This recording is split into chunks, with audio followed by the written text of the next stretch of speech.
আসসালামু আলাইকুম। আসসালামু আলাইকুম। জি স্যার, আমি মুফতি শামীম মজুমদার বলছি, কেন্দ্রীয় সভাপতি, জাতীয় ক্ষতি ফাউন্ডেশন। কেমন আছেন আপনি? জি আছি আলহামদুলিল্লাহ। আমি কালকে আপনার সাথে সাক্ষাৎ করতে চেয়েছিলাম, আপনি ব্যস্ত অথবা অফিস থেকে বের হয়ে গেছিলেন তখন।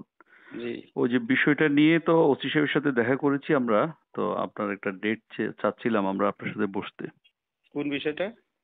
ওই যে ইমামকে যে মানে হত্যা করা হলো, ওই যে আমার সাথে কেন বসতে যাচ্ছেন?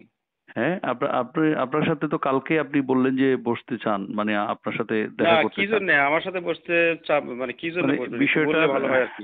ও বিষয়টার মামলার বিষয়ে আমরা, মানে এখানে তো নানা রকম ভাবে বিচ্ছিন্ন ভাবে কথা আসছে, তো আমরা সবগুলোকে পাশ কাটিয়ে মূল ঘটনাটার বিষয়ে আমরা পুলিশের সহযোগিতা চাই এবং পুলিশকে সাথে নিয়েই আমরা কাজ করতে চাই আর কি। ভিকটিমের পরিবারের আমাদের সাথে এই আমাদের বিষয়ে কথা কাছে তো হয়েছে। আসলে আমাদের কাছে তো আসলে কোনো বিষয় নাই বেসিক্যালি।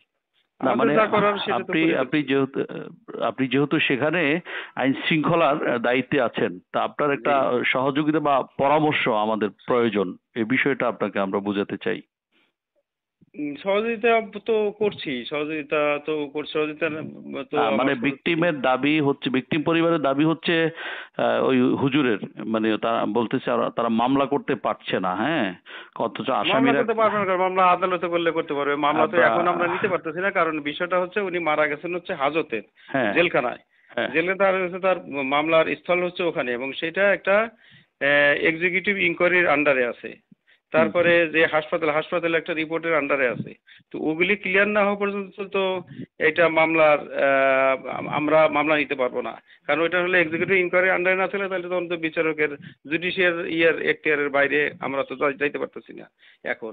তো এখন উনি যদি করতে চান, উনি কোর্টে আদালতে যেতে পারেন আর কি। আদালত যদি মনে করে তাহলে ওনারা নিয়ে যে নির্দেশনা আমাদের দেয় সেই নির্দেশনা অনুযায়ী আমরা কাজ করতে পারবো। কিন্তু এখন এখন তো এই মুহূর্তে আমাদের যেটা করা, আমরা তো ওনাদের যে অভিযোগটা দিয়েছিলেন, সেই অভিযোগটা অভিযোগটা কিন্তু আমরা তদন্ত নিয়েছি। হয় নাই। না ওটা না না না, তদন্ত মানে কি, তদন্ত হয় তো মানে মামলা রুজু হলে তো তদন্ত হয়। আর আমাদের যেটা ইনকোয়ারি লেভেলের সেটা আমরা করতেছি, আমরা কালেকশন করতেছি, আমরা জেলখানা আমার অফিসাররে আমরা ওইটা জিডি এন্ট্রি করে আমাদের ইনকোয়ারি লেভেলে আমাদের কার্যক্রম আমরা চালাচ্ছি। আমরা আজকে কোর্টে পাঠাইছি, কোর্ট থেকে কিছু কার্যক্রম হাসপাতাল, যে হাসপাতালে চিকিৎসা নিচ্ছে সেই হাসপাতালে আমার অফিসার গেছে, জেলখানায় গেছে, জেলখানা থেকে তারা বলছে যে এটা যেহেতু ইনকোয়ারি এক্সিকিউটিভ ইনকোয়ারি আন্ডারে আছে, এটা এখন আমাদেরকে মানে ওইভাবে অ্যাক্সেস দেয় নাই আর কি আমার অফিসারকে।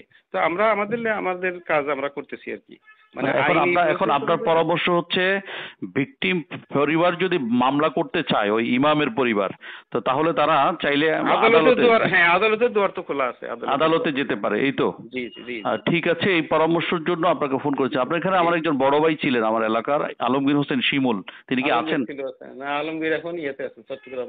ও, আমি ওনার এলাকার ভাই।